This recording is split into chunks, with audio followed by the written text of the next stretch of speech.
Hey everybody, it's Aldo Gandia, and I just want to let you know really quickly that our swag shop is reopened. DeepDishTees.com is where you go, and that's tees with T-E-E-S. Clever name, guys. They're the new home of our merchandise. You can get t-shirts, you can get caps, you can get coffee mugs, you can get hoodies, you can get all sorts of good stuff, and you'll help out the bar room with the purchase.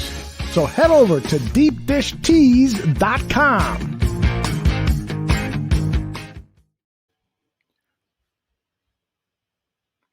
The Bears got bombed. The Bears defense got bombed on Sunday. And so is this a sign of things to come? What about the Bears moving to Arlington Heights? After watching that turf on Sunday, I think maybe they should start packing like right away.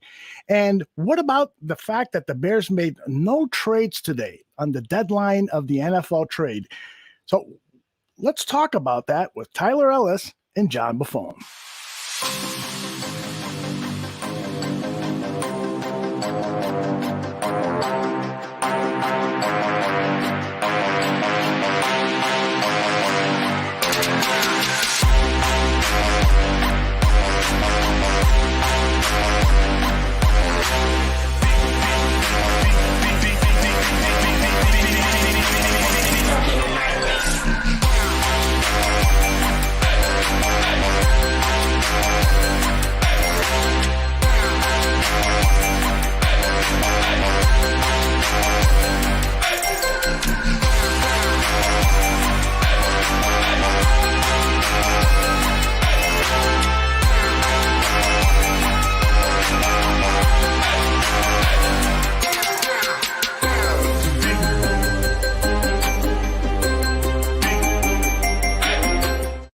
Welcome to another episode of The Bear Debate. My name is Aldo Gandia. I am the moderator. The rules are simple. John Buffone will get 30 seconds to answer a question, and then Tyler Ellis will follow up with the next 30 seconds to respond to that question or give his thoughts.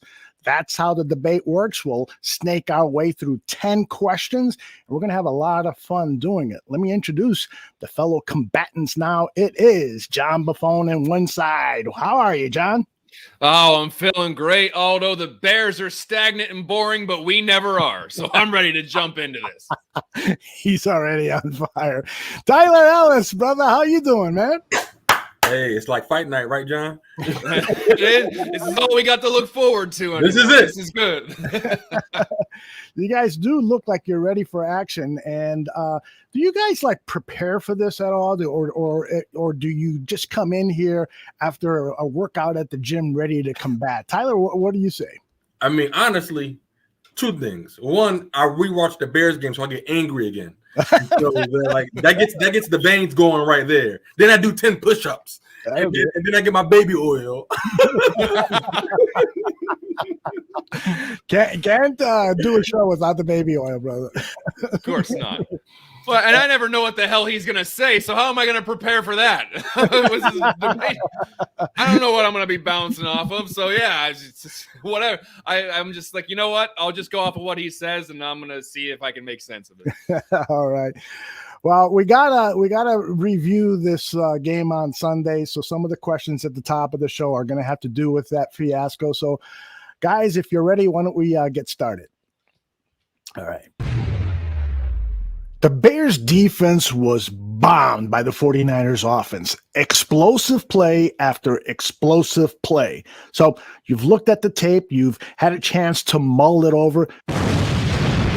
What was the number one reason for these eruptions in explosive plays? There were 5 running plays that averaged 23 yards each and 10 passing plays that averaged 29 yards.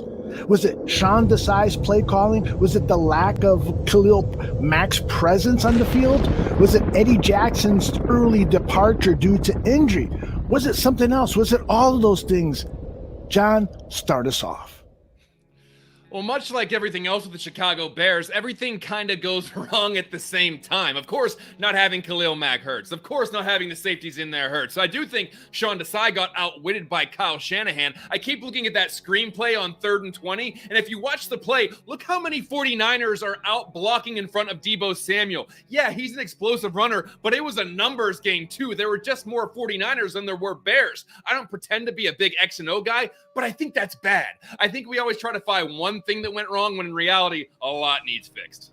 It's a combination of all segments of the game, Aldo, from missed tackles to missing talent to being out schemed and to being like outmatched. We're talking about that was fourth quarter time, that was second half time. And so from a combination from wanting to be a top 10 defense to giving up 18 points in the fourth quarter, it kind of speaks for itself that we just didn't really want it at the end.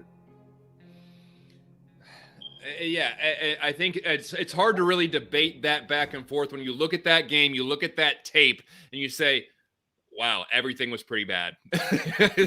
Everything was just pretty bad that game.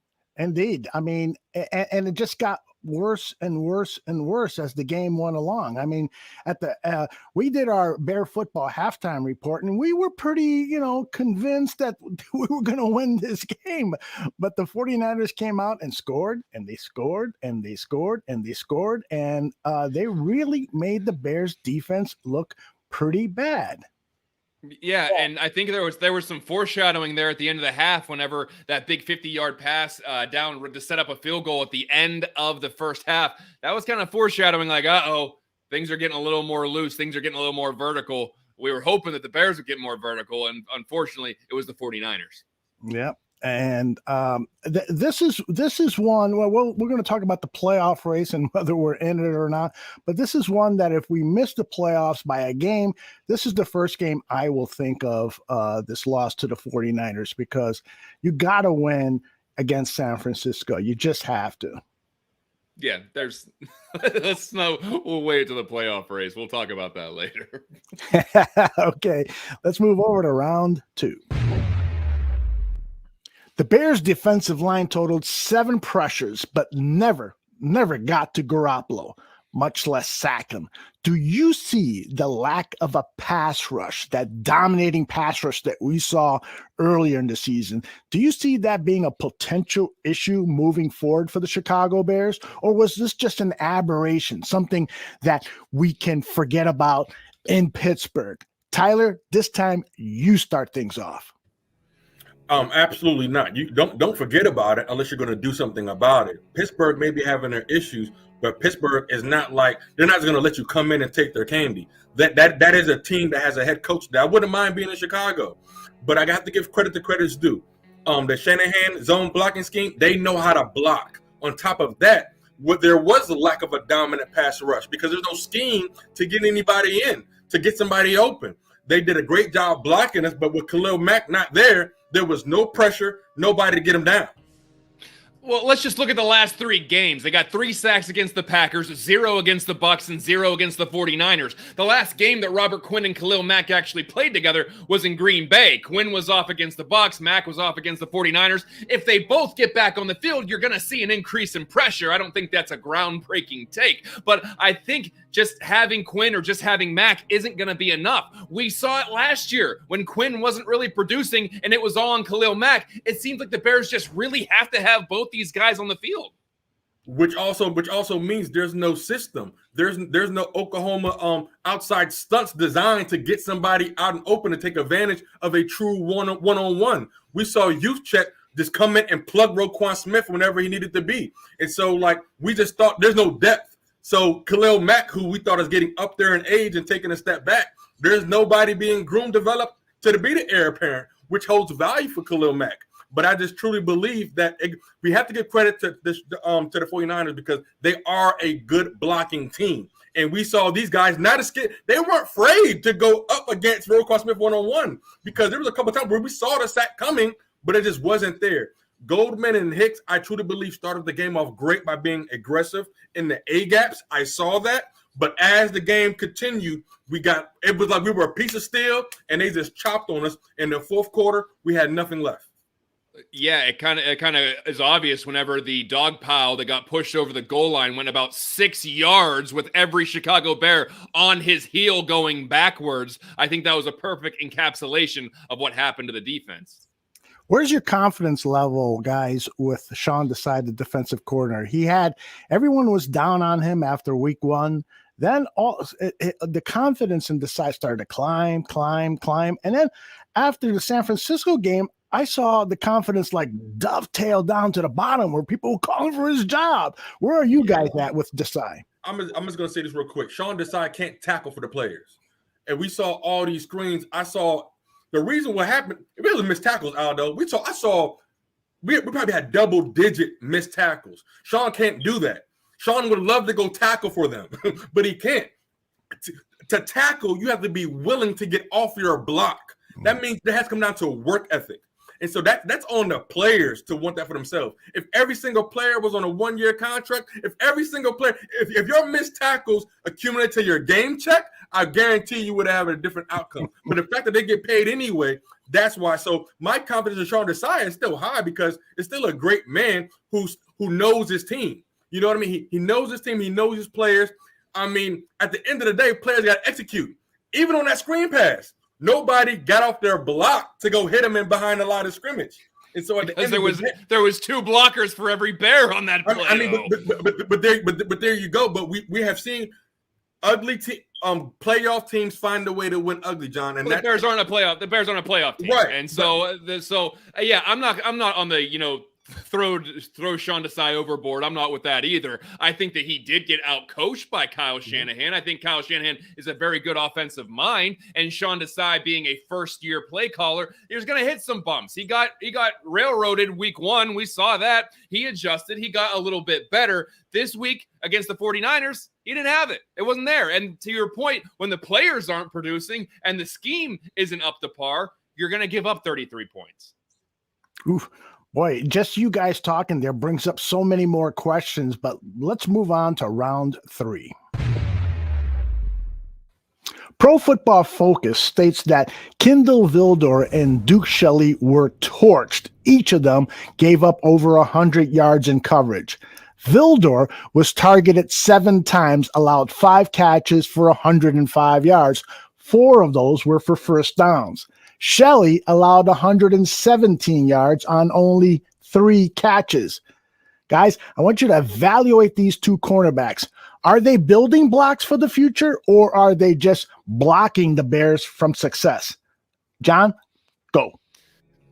No, I don't think. Look, they're 5th and 6th round picks, respectively. I think they're good depth guys, maybe spot starters. I have a little more hope for Vildor than I do for Shelley. Shelley's in year 3. He's 25 years old. I don't know if he factors into the long-term plans with the Chicago Bears. Vildor has shown flashes. He's only 23 years old. He still needs some developing. Maybe he can eventually be the number 2 guy. But remember, back in the summer, we assumed Desmond Trufant was going to be the Robin to Jalen Johnson's Batman. And then because he didn't get the reps, he eventually got cut, and Vildor kind of got thrust into that position. Both of these guys they got an opportunity, and all we could do was hope that they would show up. But these guys are stopping gaps. Okay, these 5th and 6th round picks, you never know what's going to happen when the lights come on. Sometimes it's the 1st round pick who's a bust. But these guys are getting exposed for not having that much experience. But going back to the offseason when we only had 5 defensive backs, that was the concern. We have to be able to take the bad with the good, because sometimes these guys show up, and then when it's times like this, when you have an experienced head coach who is used to take advantage of those guys in schemes of getting people open, you got to be able to take the bad with the good. One of the things that people have talked about within the Bears organization, players and defensive coordinators, is that things work hand in hand with the Bears. So notice, no pass rush this past week, and what happens? The defensive backs get burned. So you got to have both. And I agree, Kindle Vildor, I think, is the one guy that's going to survive this, and he's going to bounce back. Duke Shelley, I have some issues with, so we'll see if he has a bounce back game this week. And hopefully Eddie Jackson's back, which is another issue. When I spoke with Greg Gabriel this week, he told me, Greg said Eddie Jackson is a terrible tackler, but he's the captain back there. He tells guys, you get here, you get there, you do this, you do that, and his absence was an issue. And yeah, and whenever, real quick, everyone that always talks about like, oh, and I've been critical of Eddie Jackson. Everyone's been critical of Eddie Jackson, but there's people that be like, oh, see, you don't want Eddie Jackson in there. That's what happened. That's never what we're saying. We know Eddie Jackson's the best option they can put back there at safety. We just wanted him to tackle better. It's not like, oh, get him out of there and put someone else in. We're like, no, we want Eddie Jackson back there. We want him to be successful. We just want him to do some finer things a little bit better.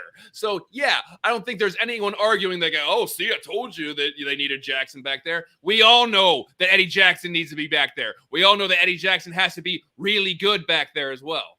John, to that point, I didn't see anything that said, dang, I'm really missing Eddie Jackson. That play was not there. I watched the damn game, and from somebody who plays defense, like Eddie Jackson is great. When's the last time I said, damn, thank God for Eddie Jackson? I haven't had that moment in a couple games. It may have been a couple good, a block but I seem like he's the second guy getting there. Oh, he helped. He's had some tackle assists, but a solo tackle and a solo interception at a key moment. But even after he left, we didn't see the 49ers go down there really deep. Not until that last bomb that sucked that the dude, he should have took away the inside because they had no more timeouts. And so, but the fact that he get that up, so that maybe Eddie Jackson makes that play though in deep coverage. But maybe he does. But 18 points in the fourth quarter wasn't because they went deep. It wasn't because they went deep. They took advantage. No, they were running the ball down our throats. But at that point, which all comes back to bad tackling, which I don't think Eddie Jackson would have been a saving grace on anyway. And so, but his presence is missed. But at the end of the day, we are all grown men. We're grown men. You're making a lot of money to tackle. Do you need another man to really tell you how to do your job? Like at this point. When your captain goes down, you should actually want to step like, I got your back, bro. I got your back. I'm not gonna let you down. We can't cater to these soft emotions, to these soft emotions of their guy wasn't there. This is a freaking football game. We're at home. Like at the end of it, we were winning. We give up 18 points. No. We lost by 10. We give up 18 points in the fourth quarter. Listen. I know what a football team should be, but we're talking about what the Chicago Bears are. And so if they need that guy in there, then they need that guy in there. We can talk about what they should do and what they need to be and what they have to do, but that's not what they are. So if they need that presence in there, or they need Eddie Jackson back there in coverage, then that's what they need to be successful. I'm not saying it's right. I'm not saying that's how it should be, but that's what they are. Well, I'm talking about what the actual product on the field is showing us. And is it unfortunate? Yeah. Is it what it is? Yeah. And Aldo, to your point real quick, without the pass rush, yes, these DBs had to cover for 5+ seconds. And that's what happened, because nobody got a hand on Jimmy. He was smiling back there. He was sad in the first quarter, but he wasn't even afraid to scramble. And that's something that, like, wow, you actually get a chance to hit a quarterback and nobody could have laid him out. We talked about Sean Desai earlier. This is what Spirit Playing says. Desai's problem is that he doesn't hold his defensive players accountable, nor teaches his players the simple fundamentals of football, even though they should already know. What do you guys think about what Spirit Playing says? Well, they probably should know the fundamentals by now if they're playing in the National Football League. But there is nothing to say that the coach should not be refining those tools and hammering away at those every day, because, as everyone knows, repetition is what makes you great. Repetition, doing it over and over and over again. I don't know. I'm not in the locker room with Sean Desai. I don't know if he keeps guys accountable or not. If that is the issue, then yeah, then that is a problem. And the same could be said across the coaching staff in general. That who's to say Matt Nagy doesn't keep people accountable? He's only worried about how he looks most of the time. So I don't know if this coaching staff as a whole holds people accountable. I think they like to be liked. Honestly, I think that some of these coaches like to be liked, and they're players coaches, which means do whatever the hell you want. John, to his point, I don't know we'll be debating, but I agree with what he said. We're not in the locker room. We don't know. But if he was holding people accountable, Eddie Jackson maybe should have been benched for bad play. We saw the Broncos do that to Kyle Fuller some weeks ago. You're being benched for bad play. And so has Sean Desai send that message? You're not playing bad. You're playing bad. It's tough to do that when the Bears were leading the league in sacks. And so, like, it's hard to do that when you're actually doing stuff. But For that particular comment, we don't know because we're not there. Because we don't see him screaming at guys on the sideline, and then the media will take that and twist that all around. And do you really want to take your guys out publicly? That could, slippery slope. I totally agree with you, Tyler. It's not Sean's style to ridicule or criticize a player publicly, but I have it on good authority that at those meetings, there's a lot of finger pointing and people being held accountable. So I don't think it's fair to say that Sean Desai doesn't hold his players accountable. I think he does it behind the scenes, which is the predominant coaching philosophy nowadays. It's not like the old Mike Ditka days where you would, and not to say that some coaches don't do that, to still have the Ditka style, but for the most part, most coaches now handle it privately, either one-on-one or in the meeting room. Something is off, gentlemen, before we go to the next question. Sure. What happened to the tip drill? Every time I see a tip ball, we're just not there for those things. Those are the opportunistic plays from 2018. But as a tip drill for the people, like, oh my gosh, tip drill, run to the ball. Like somebody should be diving towards the ball. And so it was like 2 interceptions that I feel like we could have had this past game. Those are momentum shifters. And so, but that goes back into the defensive coach. Then that goes back into practice. What happened to the blue bucket? Are we hungry for these interceptions? But a tip drill, we shouldn't be that bad out of position. A tip drill should allow for an interception because we are in position. And that's what we all talked about during the offseason, that he gets guys in position. All right, well, get the damn ball. That's a great point. The Bears' opponents are really good at the tip drill. I can tell you that. And I was just going to say, with the collective bargaining agreement, a lot of practice time has been shaved off, and maybe the tip drill is one of the things that went away. But John makes a good point. The opponents have time to do the tip drill. I've seen it time and time again throughout 2021. It's just been against the Bears. All right, we move on to round 4. Justin Fields had arguably his best performance as a pro. No, it was his best performance. But he did struggle with that deep passing, going 0 for 2 on passes over 20 yards or more. What do you think is the cause of this ineffectiveness in his deep passing game, especially given the fact that Fields' deep ball accuracy was one of the best things that he had going for him coming out of Ohio State? So what do you think is the cause of this deep ball inaccuracy going on with Justin Fields? Tyler, begin with you. Honestly, it has to be either the reps, player development, and players. You're a different player when the lights are on. It's hard to say, Aldo, because I seen the guy Mike White in the New York Jets, 5th round, 6th round draft pick, come in and light it up for 400 plus yards with deep passes. For Justin Fields to not do it, I have to put it on the coaching staff, what the focus is on practice and the offseason preparation for your 1st round draft pick. Other than that, there's really no excuse. Well, the answer's kind of in the question. 0 for 2. They aren't going downfield at all. So when they do, we're going to get hypercritical of those throws. Could he put a little more touch on the ball? Absolutely. Are there things he should be working on? Sure. He's a rookie quarterback with a bad offensive line. Let's make sure we take all of these things into account. But I don't think I'm ready to say that Justin Fields has a problem with the deep ball. He just isn't getting too many chances throughout the game. By the way, the Bears are dead last in the NFL in explosive pass plays. So all of these things factor into that. The lack of opportunities, John, is right on the money. I'm supposed to be debating you, but but it's the lack. Like Aldo, like we said, are they practicing that? Like quarterbacks throw down the field with faith. Freaking Aaron Rodgers, that punk. He throws downfield, but the guy is always open, and it's like they practice it. It's like they practice it. Hey, I'm gonna throw to this spot. But when the Bears game is over, and I see the highlights from the other games, I'm like, every other team is throwing downfield, and the guy just happens to be open, even by accident. I hear you, Sister Tiffany, about no time, but it's about, at the end of the day, it's about somebody should be open. It doesn't make, because the Bears offensive line, actually, in my opinion, has been a little bit better in the run coverage, but they've lacked in the passing game. But at the end of the day, nobody schemed open. How can every other team in the NFL, including the Texans, have somebody open downfield and Justin Fields can't connect one? Like that, something's off. but that has to be on Bill Lazor, Nagy, and the coaching staff.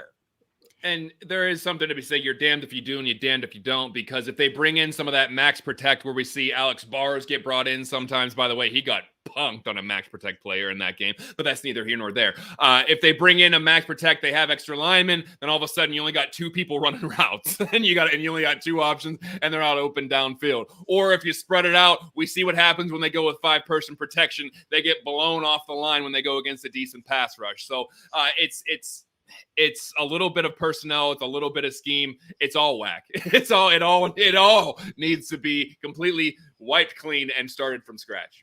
Well, and I'd like to add too is that remember Justin Fields didn't get very many reps with the number ones, and now he's trying to throw those deep passes, which are the most difficult to throw in the NFL, to guys that he didn't get a lot of reps with. Allen Robinson sort of complained about it a week ago during his press conference that he didn't get a chance to build chemistry with Justin Fields. So you add that to every other issue that you both brought up, and Tiffany and others in the chat room brought up, and that all spells to what we're seeing, a lack of efficiency right now with the deep passing. But this guy has shown promise. I think he's gonna get it. Real quick. And because you just said something that sparked my anger.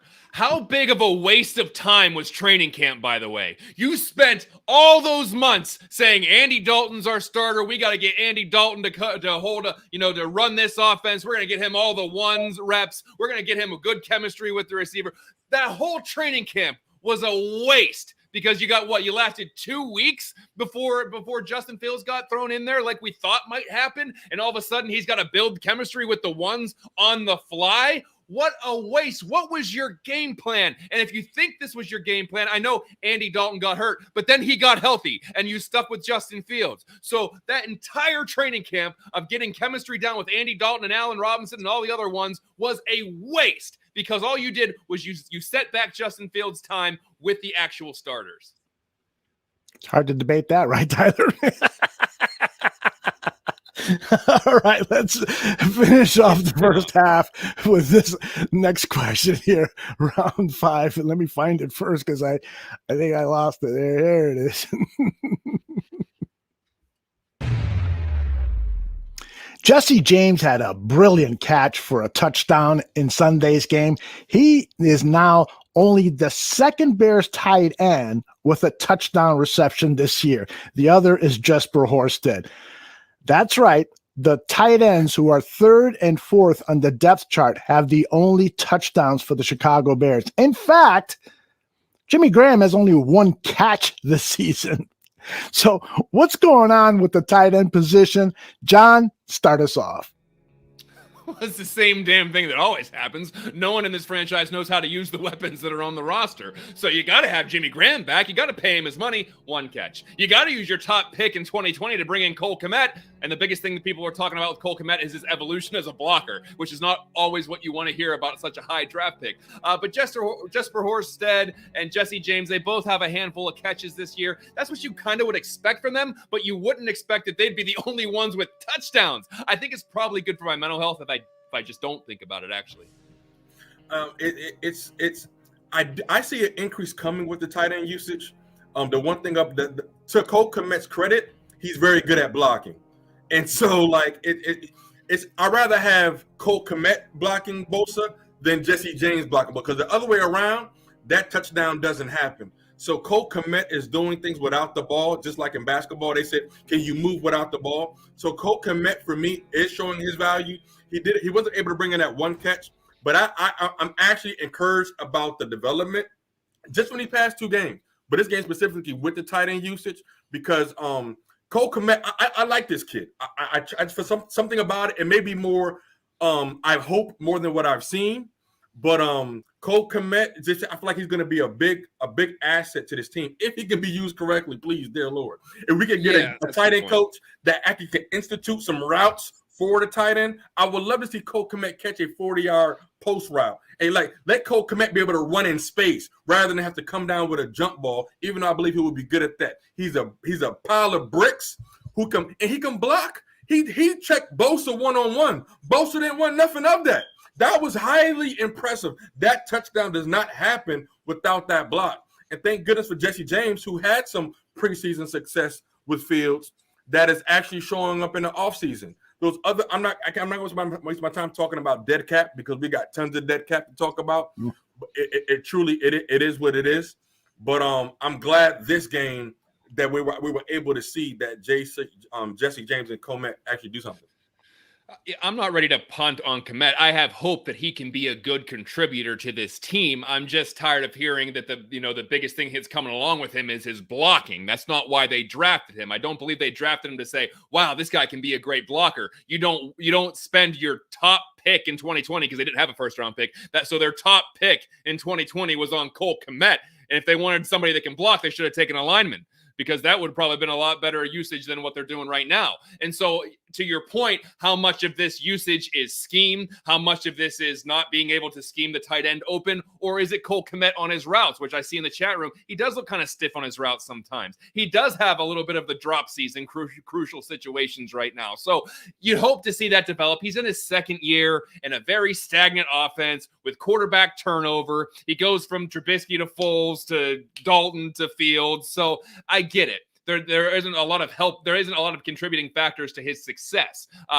So I would like to see him in a different scheme with a different coach, but I think I'd like to see all of the Bears players in a different scheme with a different coach. So that I'm not saying anything crazy now. Stiff or not, I don't think there's a lot of DBs that want to tackle this guy because he doesn't. He's got to catch it. But he's going to catch the ball because even in the last game he had like 4 or 5 catches to end the game, and so that if he would have caught that jam stream yard, that would have been very crucial in the clutch catch for him.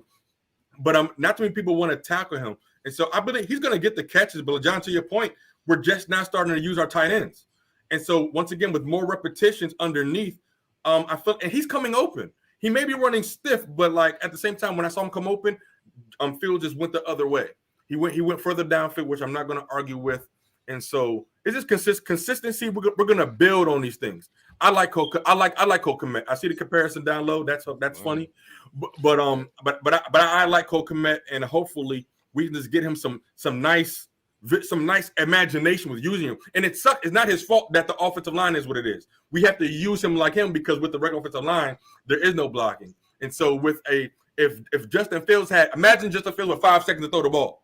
Imagine that. Well, imagine with 3 seconds to throw the ball. I mean, he literally got hit 1.94 seconds after the snap against the Bucs. So I mean, that's you can't do anything in that amount of time. Yep. And to your point, yeah. I think that Cole Komet can actually be a real contributor, but much like everything else the Bears do, one hand isn't paying attention to the other hand. You have to have Jimmy Graham. You have to use a high draft pick on a tight end, and then what do? You ignore the tight ends throughout the scheme. Just like remember the year when it was just Jesper Horsted and Brian Broniker and that island of misfit tight ends that they were putting out there every week because Burton was hurt and Shaheen was hurt. They said, well, you can't blame Nagy because if his offense is so based on having good tight ends that they're not getting production out of these bad tight ends. And if they just had good tight ends, this offense would be great. Well, they go and they get 2 tight ends. They get Jimmy Graham. They go out, they get Cole Komet. They bring in Jesse James. They bring in Jesper Horsted who can catch the ball. JP Holtz can block, and they still don't freaking use them. So obviously there's a little bit of a disconnect here. A couple of things I'd like to bring out is number one, after that Cleveland game when it was obvious that the Bears needed help at pass blocking, the tight ends have been asked to block much more than normal. I mean, there's been a lot of max protection, and so that's taken away some of Cole Komet's chances. And that's to be expected. Another thing that I learned from Greg Gable, and it's actually something that I had heard many years ago, it typically takes 3 seasons for a tight end in this league to start to really mature and get it. Understand all of the responsibilities of blocking, pass routes, and so forth. And so Cole is now in the middle of his second year, and we've been seeing progress. So I think that is an indication that perhaps in 2022, he might have a breakout season, but we shouldn't expect him to perform at a Travis Kelce level or any of the premier tight ends. He could potentially be like a Kyle Rudolph, a top tier 2 tight end. So, and then the other thing in the chat room, there's a debate regarding that one pass that Cole got one hand on in the end zone, but didn't haul it in.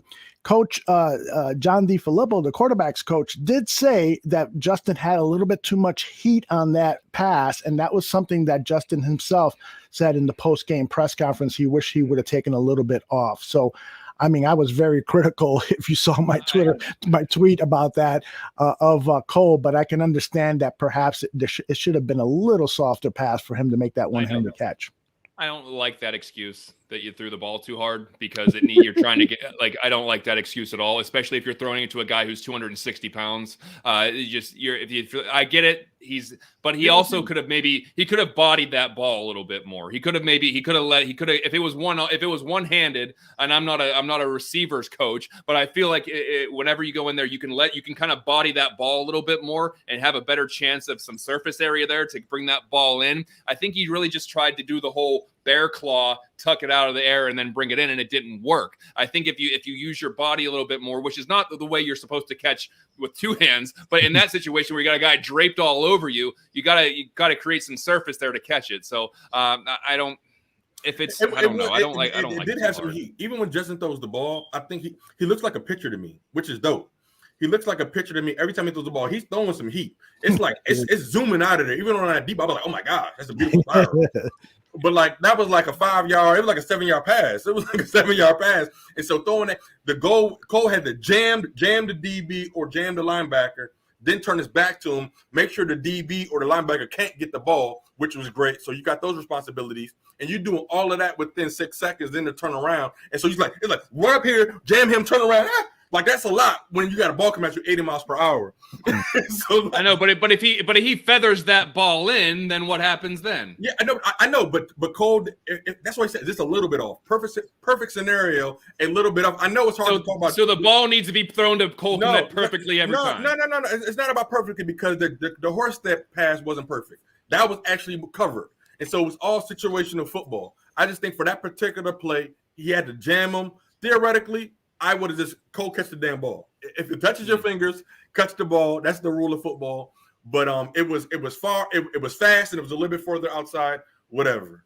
Well, I remember when I posted that tweet being a bit critical of Cole Kmet for not catching that pass, that a lot of people said, well, the defender's holding him. He was holding that left hand. That's why he couldn't get two hands on it.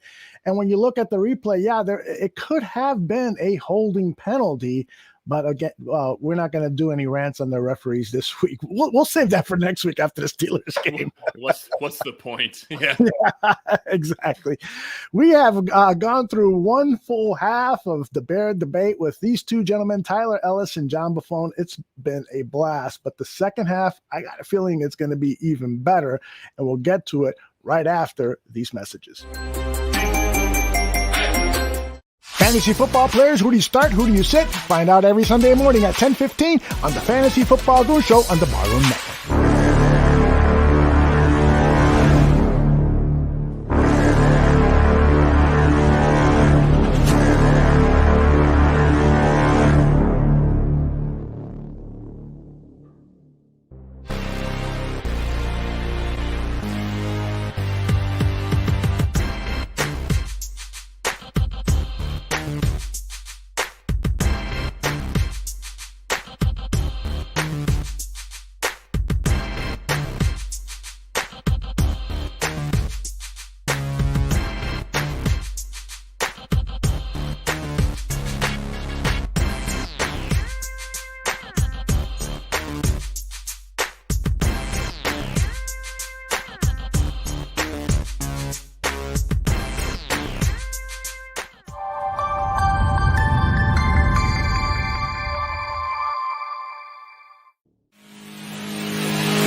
programming note before we get started with the second half. Dan and Aldo Bear Their Souls will start at 9 p.m. Central today.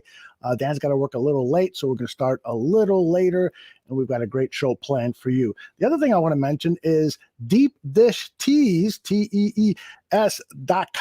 DeepDishTees.com is where you can get all your Buffone 55, Bear Football, Barroom Network. You get all hoodies and T-shirts and everything that you need, and it's a good time now to start that Christmas shopping, so head on over there. You guys ready to get started? Yes, sir. Let's do it. Every time you say deep dish teas, I get hungry. Every single time. Every single time. I'm like, oh. In that commercial, the one at the top of the show, I say clever name, guys, because I hear that and right away I want to buy. I want to buy a pizza first, but I want to buy a T-shirt too. So. All right, let's do it. Give me all the carbs, John. Give me all the carbs. Yes, sir. Cheat day.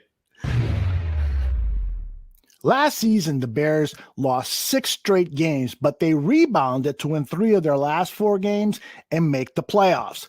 Tyler, I'm not sure I've ever met anyone more hopeful and optimistic than you. So I'm going to give this question to you. Tell me how the 3-5 Bears but will make the playoffs this season by winning 7 of their last 9 games and get into the playoffs with a 10-7 record. Then you, John, tell me why Tyler is wrong. Tyler, you begin. First of all, we have to understand this is the Chicago Bears. We are destined for greatness. That's one. Okay, no matter, we will overcome adversity. Justin Fields and Allen Robinson are going to turn on this Monday night in Pittsburgh.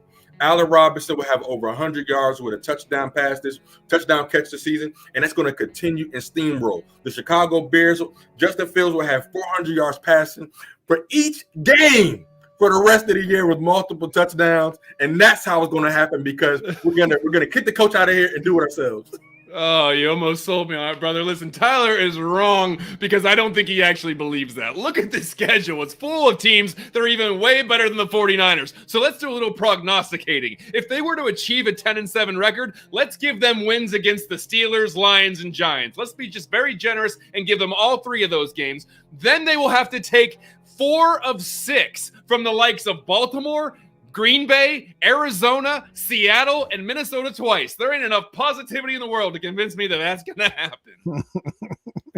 You know what, Tyler? You had me going there when you mentioned A-Rob. If A-Rob can get on fire, right, and play and start to deliver the numbers that he did the last 2 seasons as a Chicago Bear, I mean, that is going to be so huge for this offense, and that they can then start to average more than the average points they're scoring now, 22 points a game, which is the league low, and get to that 24, 25, 26, 28 points per game, and they could probably win. Just that one player, A-Rob, could be the key. John is just rolling his eyes. I mean, that's my thought process, Aldo. Because what are we talking about? we're expecting. In our fantasy world, we're expecting our team to actually care more than we do. Because if I'm Justin Fields, if I'm A-Rob, hey yo, what you doing? I'm with Monday morning. We're together. We're hanging out. Let's go to the field. Let's catch some balls. Because if I'm the coach, I'm like, yo, let's do it. Yo, everybody off the damn field. A-Rob and Justin on the field. Run, catch 100 balls together. But at the end, what that would do, John, that will open up so many drag routes. That will open up so many things with Cole Kmet. If Allen Robinson is on, that means Cole Kmet is one-on-one with the third string DB. If Allen Robinson can rightfully command the number 1 DB and the safety like he always has his entire career, always demanded double coverage and still caught the ball backside shoulder towards the end zone for 15-plus yards, that opens up everything. John, I know that is a perfect world. I know, bro. I know. But that would just do so much. Also, that opens up running lanes because now the safety isn't coming down to check Herbert, whoever run at the backfield. And then you have the Bears scoring touchdowns, multiple touchdowns in the first quarter. The defense being able to play with a lead with Khalil Mack. Hey, man, that's a 7-0 run, bro. what's the saying? And if ifs and buts were candy and nuts, we'd all have a Merry Christmas or something like that. So yeah, they Rob all of a sudden starts catching 10 balls a game, and the line starts blocking, and we got running routes, and oh hey, the defense gets 25 sacks a game. Hell, guys, we might win some of these ball games. Well, yeah, but what evidence has this team showed you at all that they're capable of doing that? I'm tired of thinking, oh, if they just do this and they just do this and they just do this, they ain't doing any of it, Tyler. They ain't doing any of it. So I'm not just going to think that they're going to rattle off 7 wins. It's not going to happen. I used to have that. I wish I still had that hopefulness in my eyes that you still have. I just don't have it right now because it's gone. But John, let me remind you that after the Bears won their 3rd game, you were actually talking like they could potentially win a couple of more games this year. Yeah, I don't think I ever thought that this was going to be a playoff team, even no matter who was the quarterback. I pretty much thought they topped out at 8 wins, and I'm still. I think 7-10 might still be a little bit more along the lines of the if right now, if the odds are the Bears closer to 10-7 or 7-10, watch it be 100% swayed towards more likely to be 7-10. And gentlemen, this is what's going to happen. It happens every freaking year. We'll probably win some games at the end of the road, but honestly, I'm thinking longevity for our team. Mm-hmm. And you know what? I'm sorry, I'm not wishing for us to lose. But if we win these games, Matt Nagy's going to freaking stay. And I respectfully don't want that because I just feel like Matt Nagy, bro, you're awesome, bro. You're a good man. I would love to shake your hand one day, take a picture with you. But in terms of leading this team of men, leading this team to a championship team, he's not saying I want to win Super Bowl in Chicago. He's not saying that. He's not saying I want to win a division. He's not saying that. He's not saying we have the best defense in the country. No, he's complimenting everybody else. He's not saying we're going to have the best quarterback ever.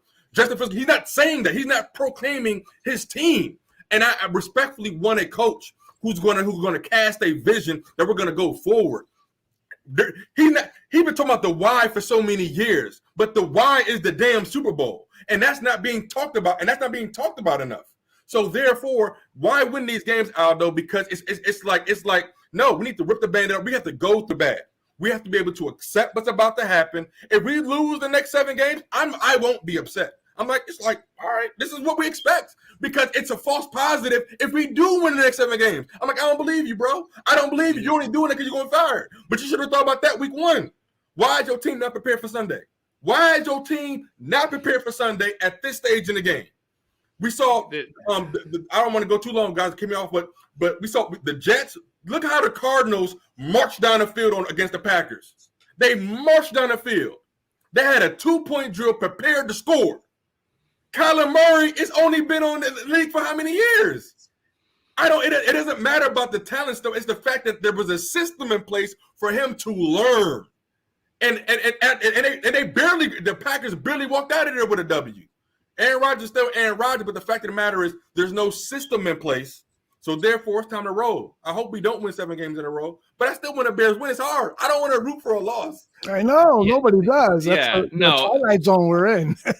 I'm not rooting for that, but also this is a coach that never really puts expectations down because all he wants to do is try to justify why he's still there. The expectations are to get better. The expectations are to go back and figure out what they did wrong. The expectations are, having a good practice. The expectations are, there are a lot of guys that really fought today. The expectations are not quantifiable. They're all subjective. So he goes in there and says, we got to do this and we got to do this. Not one damn time is we're going to win the division. Not one damn time is we're going to beat the Packers. Not one damn time is I heard that we're going to go deep in the playoffs or win a Super Bowl. It's always just going back and figuring out what we did wrong, building on this. We got a great group of guys. We got to do this. It's always the same crap, and there's never any actual quantifiable results that they're going after.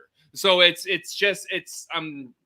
this coach does not set the right culture. I know we talk about culture a lot, but he doesn't set the right culture because what are the expectations? All right, coach says we have to get better, whatever the hell that means. All right, good, awesome. Go ahead, Tyler. You have one more thought. I was going to say, John, Exactly what he said. There's no expectations. There's no expectations. Nobody's scared to mess up. Nobody's scared to mess up. There's no vision, so the guys don't even know what they're fighting for. They're just going out. They're just going out. It's a crapshoot. Like it's just like their offense. Their practice is we're running their playbook without the defense. So yeah, of course everything works without defense stopping you. It just doesn't make sense. And so it's like, but that's Nagy. I'm glad we gave him an opportunity. I love it when people get an opportunity, but that's what it was. This experiment has come and it has respectfully failed, and to the point, to the terms of like you didn't come with anything.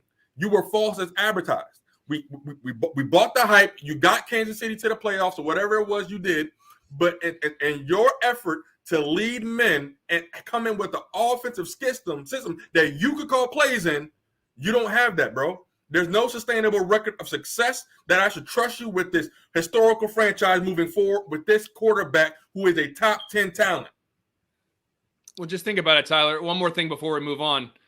This is all you really have to think about. If Matt Nagy gets fired, will he even sniff an offensive coordinator position where he would have to call plays for another team in the NFL next year? Right. Would he even get a chance to call plays for another team in the NFL next year? Or is he going to have to be a quarterback's coach or go down to the college ranks? Right. Because if you're a head coach right now and you're not, you can't, and you might not even get picked up as a coordinator next year.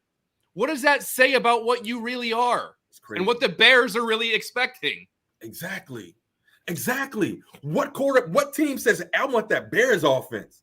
Like, guys, in the chat, who's picking the Bears offense in Madden? Every time I got the Bears in Madden, I always switch the offense. Every time. I changed the playbook. Every time. The one time I picked them was when we had Mike Marks because it was the least creative of guys throwing downfield, and I can run and run for my life as a quarterback. But it's like it's not. But besides that, the Bears offense in Madden have always been boring. It's always been boring. And so Matt Nagy isn't calling any plays for anybody, which is another key indicator. And then even as a head coach, you're not even setting expectations. What is that? What is that? You're in a leadership role and you're not setting expectations for your team? What is that? It's amazing. I always pick Bruce Arians' offense in Madden just to twist the knife a little bit more. I really do pick his offenses every time. The man we said no thank you to. The man we said no thank you to. Oh, my goodness. That is cruel. All right, we move on to round 7. Last week, we talked about how great leaders look at problems from many different points of view. So, John, I'm going to ask you to take a very unpopular stance on the Matt Nagy problem. Give us an argument as to why it's better for the Bears to stick with Nagy past the bye week and to end the season. And then, Tyler, you shoot down John's argument. John, go. You're really trying to kill me with this, aren't you? Well, I guess if I have to defend this take, I'm going to do it my way. Ownership should have to keep him until the end of the season to truly understand the error of their ways. You think Matt Nagy and Ryan Pace are great collaborators? This is what you get. You get fans not showing up to games, or even worse, you have fans rooting against the Bears because they want this guy gone so badly. Maybe this toxic work environment will turn you into a results-given franchise rather than the family diner model that you're clinging on to. If the Bears lose to the Pittsburgh Steelers on Monday night, national televised, and happen to get embarrassed again, it will be in our best favor to relieve Matt Nagy of his duties. Because you actually want to see, at this point, it becomes to a player evaluation. Who's going to survive this purge, if you will? And actually, the Bears offense was in a much better flow with Chris Tabor at the helm. He allowed Bell Laser. We saw our quarterback got to play quarterback with his coach there. And it didn't look like that Justin Fields missed his head coach at all. And so I actually enjoyed watching Justin Fields actually have fun playing quarterback. And he did that when his coach was the furthest from him. John, you're amazing. You took Tyler's argument. But I stayed with the parameters of what I had to do. You did. I defended the side that I had to defend. I just did it in a different way. That was the 1% chance that you could do that. Like that was the only way you could have did that.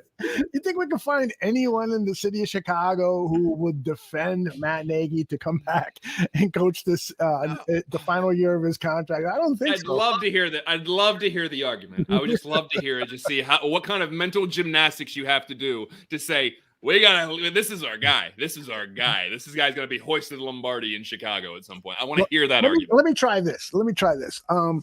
You don't want to bring in another head coach and another new coaching staff and disrupt the learning curve that Justin Fields is under. I mean, it is clear that he played his best game on Sunday. And if he plays an even better game against the Steelers on Monday Night Football, and then after the bye, we continue to see progress, then we can't blame Matt Nagy when things are going wrong and then not give him credit when things are going right. So perhaps the argument is we're seeing some incremental progress in Justin Fields' play, and that might be enough if we continue that incremental progress to bring him back another year.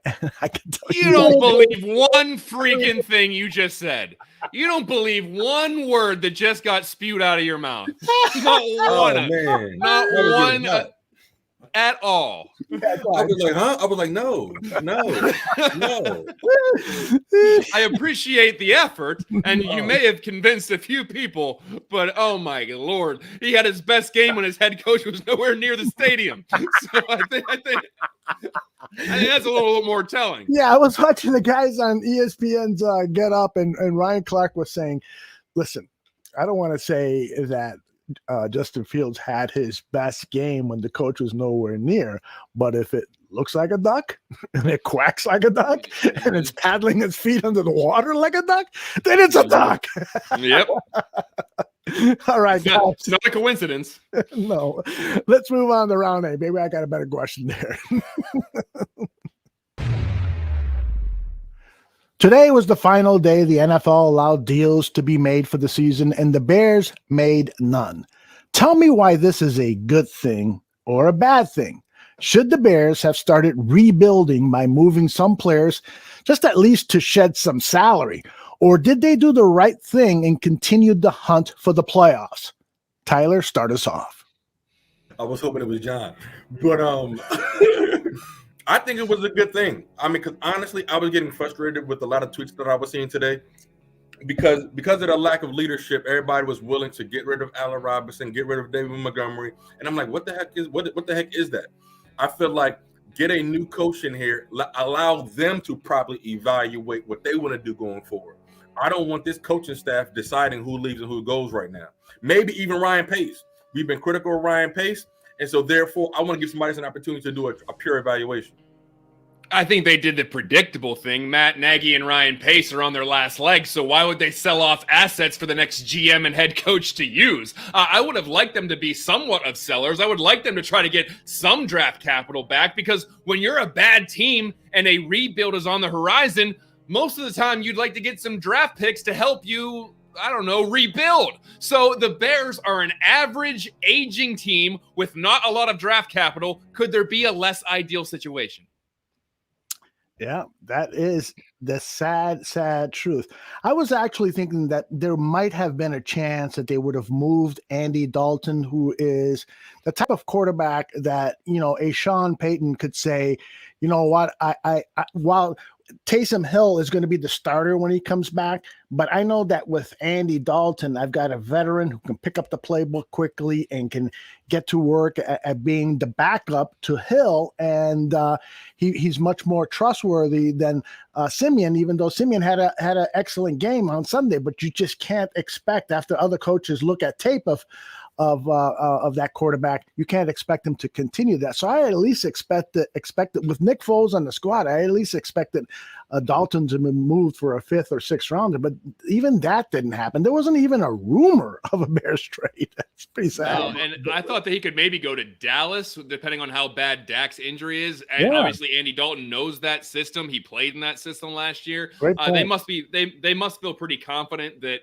Dak's not going to be out for a significant amount of time, and Cooper Rush did play all right, so maybe they don't want to go to spend draft capital on Andy Dalton for a rental. But yeah, there were very few even like rumors. It was just people saying trade this person or don't trade this person, trade this. Nothing formulated at all. It was incredibly boring, despite the fact Ryan Pace said that they were going to take an aggressive mindset or something like that. What did they do? They picked up one guy on their practice squad today, so there's the aggressive mindset. There you go. But the guys, just real quick. Sure. Another reason of my frustration with the coaching staff, Trevor Siemian. Do you remember? I remember him from the Broncos. I remember watching him be horrible. He went, so we talking about like one off season? Was it really one freaking off season? And he comes in, learns the Saints system, and then beats the Tampa Bay Buccaneers. Mm-hmm. Sean Payton. But that's what I'm talking about. That's a clear example of what I mean. Yes. Somebody going to come in. Somebody he was like, I ain't starting. Jameis got it. He's the third on the depth chart. Yeah. Third on the depth chart, but he was ready, Aldo. Yeah. He was ready off of one offseason, maybe two off seasons. Right. But that's what I'm talking about. It wasn't about time with the ones and He knew that he threw the damn ball where people were going to be at, and he beat Tom Brady. Mm-hmm. He didn't lose the game. The culture. That's the culture the Saints have built up.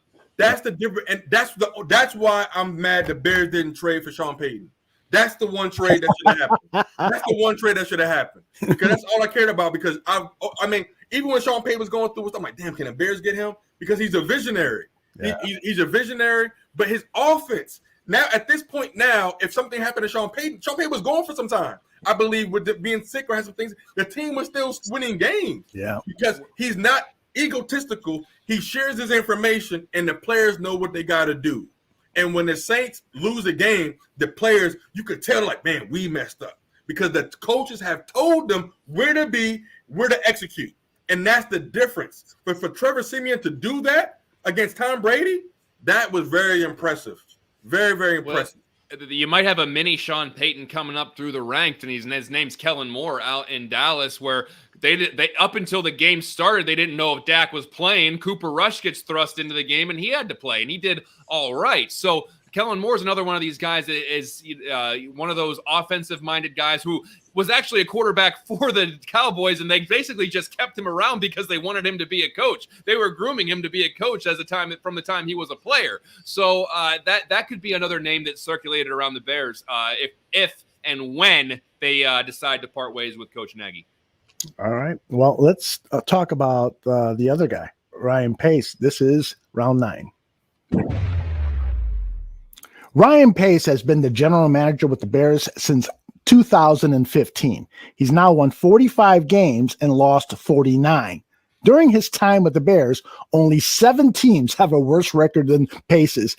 And that stat alone is enough to convince most Bears fans that it's time for Pace to go. But today, Adam Johns of The Athletic pointed out that there are 3 teams that stuck with their general managers through tough times. The biggest example of that was Jason Light of the Bucks. He was hired a year before Ryan Pace and has a 51-69 record. But he also has a Super Bowl ring now, and he's contending for another. The 2 other general managers, they have Super Bowl caliber teams. Tom Telesco of the Chargers and Steve Kim of the Cardinals. Gentlemen, here's the question. Is it best to be patient with Ryan Pace, or is it best to pull the trigger? John, start us off. Listen, I think it's important to realize that every situation is different and every GM is different, but some of it is the same. All of those teams got the quarterback position figured out eventually. Brady in Tampa, Herbert in LA, Kyler Murray in Arizona, even after they took Josh Rosen in the first round the year before that. But here's also what those GMs have in common. Multiple coaching changes. In Arizona, Bruce Arians, Steve Wilkes, and Cliff Kingsbury. The Bucks, Lovie Smith, Dirk Cutter, then Bruce Arians again. The Chargers, Mike McCoy, Anthony Lynn, Brandon Staley. If Pace does stay, Nagy has to go because they all made multiple coaching changes until they got it right. It's hard to. I'm supposed to be debating you, bro. So the fact of the matter is, I actually do want to practice. I would love to practice patience with Pace if he's willing to create change. We have to have change to be successful at this standpoint. You can't be stuck to your guns with what you started with. You got new contracts. You got Nagy a new deal. It's time to be refreshed. Those GMs showed that they were willing to move on. In Tampa Bay, they moved on from their first-round pick of Jameis Winston. They were able to accept their fails early and move on to the next thing. Herbert wasn't even supposed to be the guy. He wasn't even the guy. He was actually the guy early because was it Tyrod Taylor at the time? Yeah, Tyrod Taylor. Who ended up getting hurt. And so these GMs they actually got depth in their teams on both sides of the ball. And then when it came time to make a decision to move the team forward, they made that decision. We are at the crossroads right now. If I'm telling Phillips, hey, Ryan Pace, it's either both of you or it's him. Which one is it? And that's where we are right now because these other GMs showed that they were able to put talent and move on and put proper leadership in place. Because the Buccaneers are not the Buccaneers without the proper leadership. It's in the chat room. It's a great debate going on. Guys like Steve and me are saying Pace is a total fraud. He hit on a few players, but a monkey throwing a dart at a draft board would have done a better job. Fire his ass. And other people are saying that Pace should be given an opportunity because he has made some good draft picks. This is, to me, a tough call. I don't really like a lot of turnover in an administration. The Pittsburgh Steelers, John, a team that you follow very closely. I mean, how many head coaches and GMs have they had in their future? I mean, three coaches in 52 years. Three coaches in half of a century, more than half a century. Chuck Noll, Bill Cowher, and Mike Tomlin. And they really didn't even have like a general manager up until a couple years ago. It was a different title. But they stay very consistent with that kind of stuff. So I understand where you want to have stability. But I'm not gonna cry if Ryan Pace gets fired, but because I think that there are some fireable offenses there with how he's constructed this team and a lot of band-aids put on things where it's just, well, I screwed up the Trubisky pick, let's bring in Foles and then Dalton and then we got to draft Fields. I guess we got to let Leonard Floyd go. Let's give Robert Quinn $70 million. Kevin White didn't work out. We got to go get A-Rob. Adam Shaheen didn't work out. We got to go sign Jimmy Graham, then draft Cole Kmet. So I get it. There's a lot of chasing your own tail when it comes to Ryan Pace and roster construction, and all that money that should be going spread out to fix a lot of these things are going to fix your mistakes first and then bolster everything else later. But I agree with Tyler where he says it's either Nagy or you both go, because all those names that I just rattled off, they all had three coaches before they got it right. On the third try, they got it right. So it's up to debate whether or not John Fox was thrust upon Ryan Pace, and they said, you got to take this safe guy because we screwed up the Trestman pick so bad. That Mark Trestman was so bad, even though we were thinking out of the box and we were zany and we got the mastermind. Oh, crap, that didn't work. Let's go get boring John Fox. And so Ryan Pace, that's who you got to get. And so then he goes and gets Matt Nagy. How much was that Ryan Pace? How much was that Ted Phillips? I think that if they're going to give him one more shot, you say you get rid of the head coach and this is your last shot. But then you're also buying Ryan Pace another 2 to 3 years then. So is that what you want as well? Is that what the guy what you want pulling the strings? You want Ryan Pace here for at least another 3 years? I'd be okay if he wasn't. Yeah, if to your point, John, if they came out and they let go of both of them, cool. I mean, I'm excited if it's going to be all brand new. I'm excited about that. I don't want turnover because I do want continuity. We want continuity of a vision, but guess what? There is no vision in place. So what continuity anyway? There's no culture of sustainable success. So why not move on? But I do remember short periods of time of the Bears having no pass rush. It was the most depressing games to watch of Chicago Bears. I'm like, oh my God, this is boring. We're praying for an interception. But I remember the day we got Khalil Mack, and I freaking couldn't believe it. I was like, oh my God. Like, oh my God.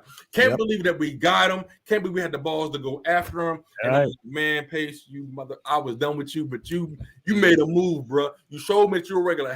Show your kahunas, and you made a move like that to get a generational talent in Khalil Mack. And Khalil Mack, I don't care about that. He does need help. He can't score a touchdown for us, but even though he's tried to before. He's tried. But like things like that is why I'm okay with giving him a chance, because he's good at scouting players' talent, but it's the player development that's in question, which is going to go back to the coaching staff, the people you put in place. So Ryan Pace, I mean, some part ownership of what happened with the Saints. He learned from that Saints organization. Not give him a ton of credit with it, but I'm just saying, scout development, yes. Player development, no. And so it's one thing to pick a player, but who's developing those players? So I'm good either way. I'm good with get rid of them both. If we give Ryan Pace a chance, who's the head coach? And so that's where I'm at with it. Gotta love what the factor here says. He writes, do you trust Pace to get the head coach right, or do you trust George and Ted to get the next GM right? Pick your poison, Bears fans. That's it. It's I think no, we're at the mercy of whatever consulting agency they go after and say, hey, we need you guys to pick our new GM again. Here's $15 million, pick our GM. Because they don't have a president of football operations. So they outsource that crap to people and say, hey, listen, we don't know what the hell we're doing. We need some consulting. It's crazy. Oh, my goodness. All right, guys, let's go on to the final question in round. All right, here's the deal. I'm watching Sunday's game at Soldier Field, and the turf looks worse than it has in years. You know, the Soldier Field turf has – for many years been the worst in the NFL, but the last 2 or 3 years, it was actually pretty good. But now on Sunday, that thing was falling apart. It became dangerous for the players out there. So I start thinking, is this the result of the Chicago Park District being told, don't worry about taking care of the field. We want to stick it to the McCaskies because they're going to probably move to Arlington Heights? Or is this just an aberration, or once in a, every grounds crew has a bad day kind of thing? Should the Bears just say, screw this whole thing? We are definitely moving out of Soldier Field. We're tired of it. Tyler, I'm going to start with you, and I'm turning off the clock, guys. Let's have a discussion here. No debate on this. All right, Tyler. So right here with this, Ayo, why should they take care of it? You're playing like trash. And so like that trash plays on trash. That's like, you know what? If the catch okay, if I can imagine the head coach going down and talking like, guys, what happened to the field? The guy says, does it really matter how the field looks? You're worried about how the field looks. How about this, coach? How many deep passes you gonna call today, coach? You talk about my job. Let's talk about your job, coach. You're worried about the field. You worried about the wrong field. I'm worried about fields, and you're worried about the field. All right, good. Yeah, I got nothing to come back with that on, other than I'm not someone who wants to hold back progress. It's possible that if they move, they could potentially put in an indoor facility with all that fancy hybrid turf stuff with maybe a retractable roof. That might be weird, and that would probably be a really tough adjustment for me to watch, like an indoor Bears game, like an indoor home Bears game. But I'm sure they thought it was crazy when the Vikings left Metropolitan Stadium and went to the Metrodome, or the Lions left Tiger Stadium and went to the Silverdome. It would be a really tough adjustment for me, but also I get it from a revenue standpoint that all of a sudden that new stadium could be housing concerts, it could be housing conventions, it could be housing Super Bowls, and that's a lot more money during January and February and March whenever the weather's really crappy and you couldn't do anything in Soldier Field. Now you have this complex with a potential like casino attached to it where you're having these huge multi-million-dollar events, and that's just more money. And hopefully that would inspire the team to play better. I don't know how, but maybe it would. If you say, hey, we got this really nice stadium, we should probably do something in it. But like tackle? Like tackle, but that's me as a Pirates fan who when they opened PNC Park and it was absolutely beautiful. The product did not follow. It did not follow so much. I get it. And I wouldn't like to see the Bears become an indoor team because I think that kind of is synonymous with the Chicago Bears. A lot of that, bad weather. And that's true. Muleskin or Heinz Field is a cow pasture. That's usually because towards the end of the year, they start playing the high school football championships on Heinz Field, and they have like 4 games in the weekend, and then Pitt will play because the University of Pittsburgh plays there as well. So they'll play like 4 high school games there, and then Pitt will play there, and then the Steelers have to play there on Saturday, and you look around, you're like, Why are there so many like landmines everywhere? What is this? So yeah, Heinz Field gets really bad towards November, December because they're playing a ton of games on that field. Wow, that sucks. I'll tell you what, man.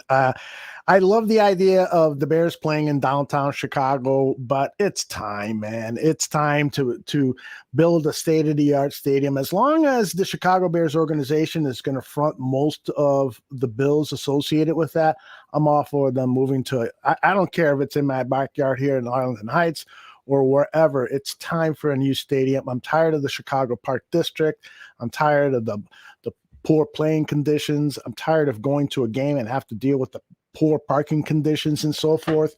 And this is a great city, and this is a great organization. I mean, I know they stink and they've got a long record of losing, but it's time that we get something really nice going for Bears fans. And as John said, there's so many revenue possibilities when you build a dome stadium. You can house, there's the Southern Baptist Convention brings in 100,000 people. Chicago doesn't have a place for them. They go to Indianapolis. They go to some of the other dome stadiums in the Midwest for their annual convention. And Chicago's losing out on millions of dollars because of that. So it's time to get with the times.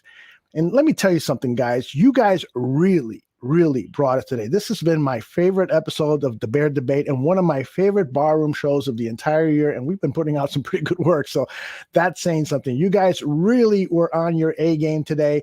And let's finish things off by just getting your thoughts, realistic thoughts on the Bears and Pittsburgh Steelers. Tyler, I'll start with you. Are you going to the game, Tyler? I was going to try to, but I don't think I'm going to make it.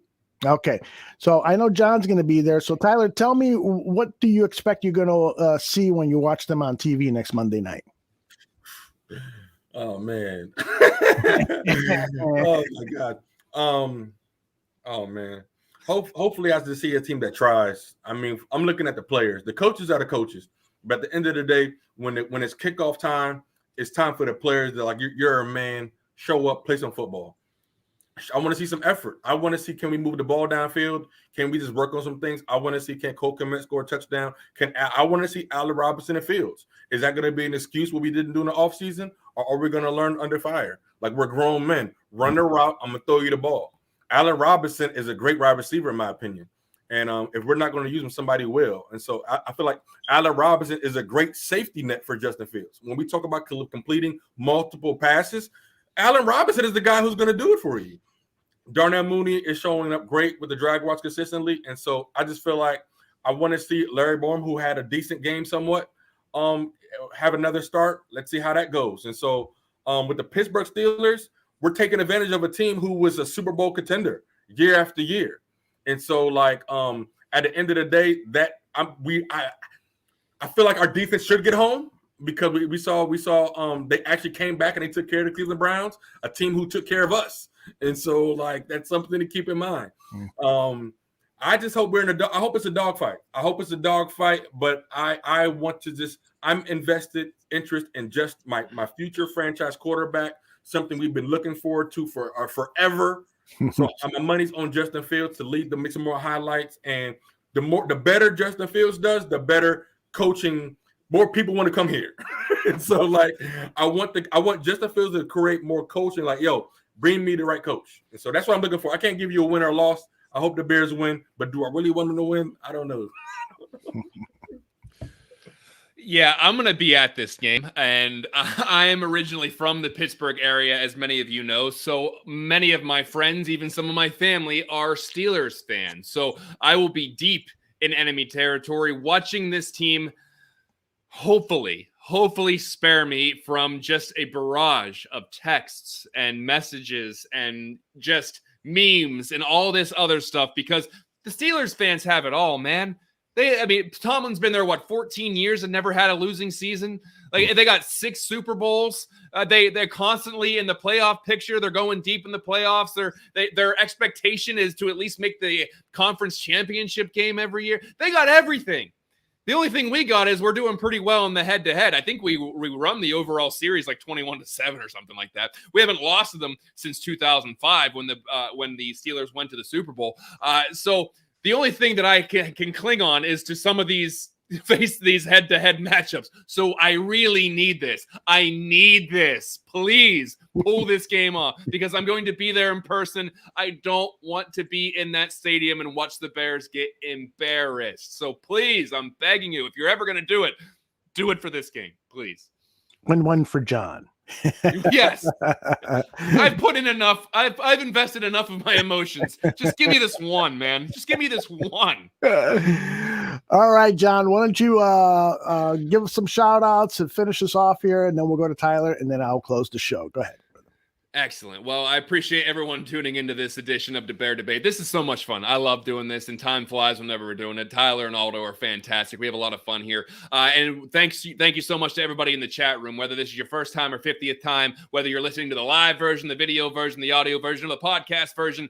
Appreciate each and every one of you spending some time and having this Bears therapy session with us. So if you like this show, you'll love all the other shows we got on the Barroom Network. Tomorrow night, Buffone 55, we're going to have two of the hosts from the Yinzers podcast to help us break down the Chicago Bears a little bit. That's going to be those hosts, and that show is so fun. You're going to love hearing about the Steelers and how the Bears are going to stack up against the Steelers. So make sure that you tune in. Alyssa Barbieri and myself and Aldo will be back tomorrow night to break that down. Obviously, Mike North will be back this week. Greg Gabriel, go back and listen to his show. Danny Shimon will be breaking down the tape on the Bear Truth. Dan and Aldo are on right after us. So if you like a lot of raw talk, you're gonna love that one. And of course, right after the game, always tune in to Bear Football right here in the Barroom Network. Just so much Bears content that you can't ever have enough, and we have it almost every single day for you. So stay with us on the Barroom Network. Family, once again, just want to say thank you for everybody being here.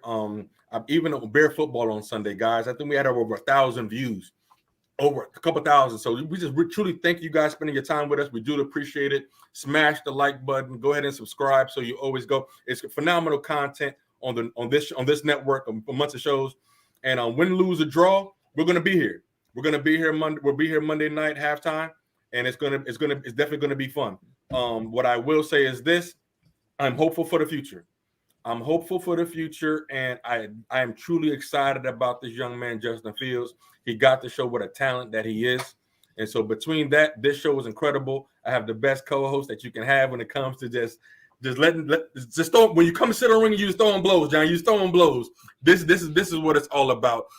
And this is once again a super big shout out to the Chicago Bulls for being first place in the Eastern Conference. Coming back from 19 points below to get to beat the Celtics. Truly excited about the entire Bulls nation. And I'm pretty sure we're putting a plan together for next Thursday to be the return of C-Red Radio. But stay tuned because we got Bulls 1-on-1 and we got Bulls Gold here broadcasting on the network. And so phenomenal Bulls coverage, Bears coverage, Blackhawks coverage, you name it. And even past the mic, like John said. And so we got some amazing content here. We love you all, Bears Nation. Bulls Nation, stay tuned. All right, these guys covered it like what's the expression? Like a blanket. They did a great job throughout the show and closing the show. So all I'll say is goodbye, everybody. We'll be back here next Tuesday, right? Because Monday night shouldn't affect our schedule. So we'll be back here next Tuesday at the same time, same station. Take care, everybody. Where's my video? Oh, there it is.